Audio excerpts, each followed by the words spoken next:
Hello everyone. I'm always being asked, how I lost my limbs. So here goes. I was in Spain on holiday and I started to feel a little bit unwell. I'd got some pain in my left side, which I then thought, maybe I've got a UTI and it's gone to my kidneys. I was really, really cold. I had cold hands and feet, couldn't get them warm, didn't matter what I did. Um, I was shivering. I had slurred speech. Don't remember whether I went to the toilet much that day or not. I knew I was getting quite poorly, and it gut instincts. I knew it was something a little bit more than just an infection.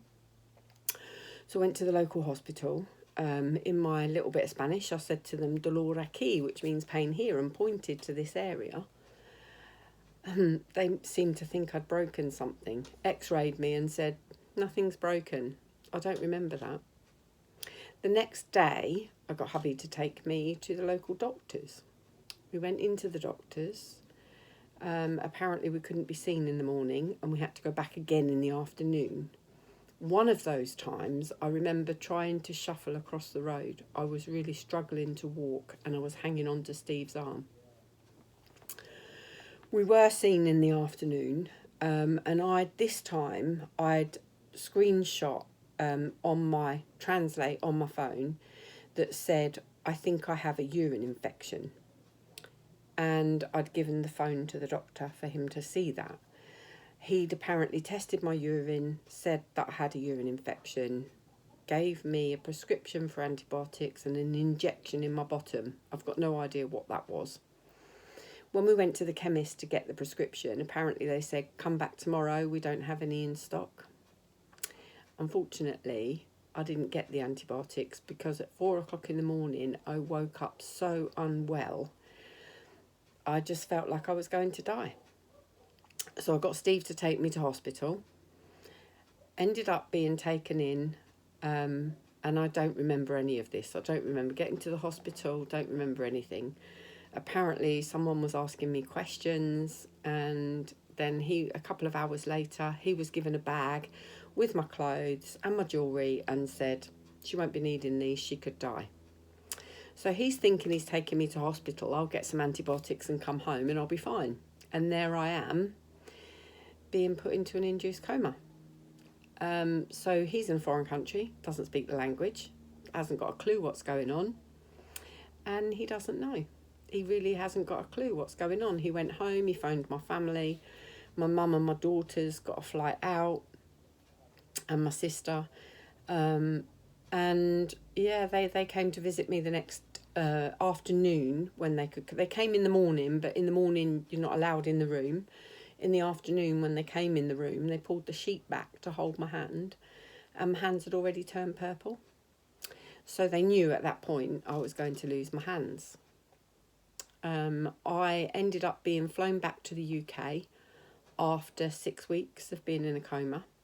The air ambulance came through my travel insurance, and they said, if I don't get her out of here today, she'll be dead. He said, I'm going to take her life into my hands. He said, and it's very dangerous taking her up in the air and bringing her back down again, but I will take her life into my hands and I will deliver her safely back in the UK, which he did. My girls were then told by Milton Keynes when they received me that I had black digits. They were shocked when they saw the state of me. Spain had told them that I had black digits. That's fingers and toes. My arms were black up here. They thought they were going to have to amputate my right arm right up near my elbow. Luckily, they didn't. They managed to do what they call debridal, which is basically stripping that black skin off. I lost my legs above the knee, so my legs are very short now, and I lost my hands.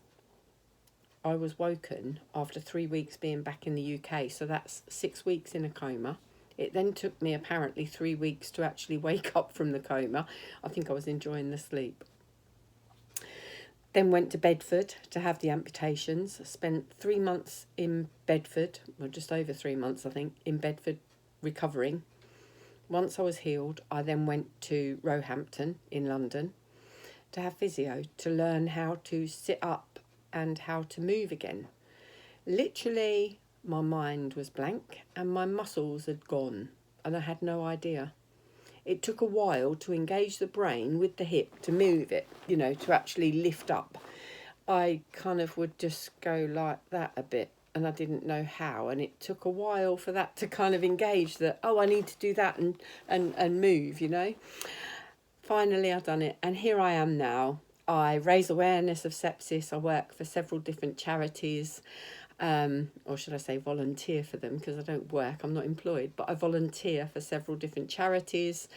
I work out in the community raising awareness. I do such a lot trying to help save other people's lives. If you don't know the symptoms of sepsis, please watch out. If you've got any infection at all, watch out for these symptoms, because if you start getting them with an infection, even if you're on antibiotics, you need IV antibiotics and you need to get to hospital urgently.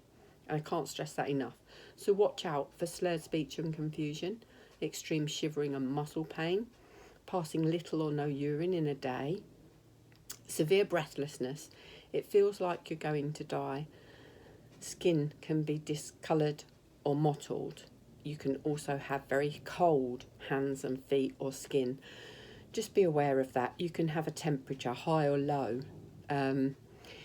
Some people have reported that they've had vomiting, and some people have reported that they'd had diarrhea with the shivering.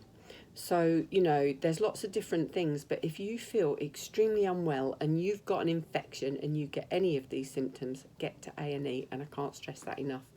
Take care, keep safe, keep your family safe. Thanks for listening.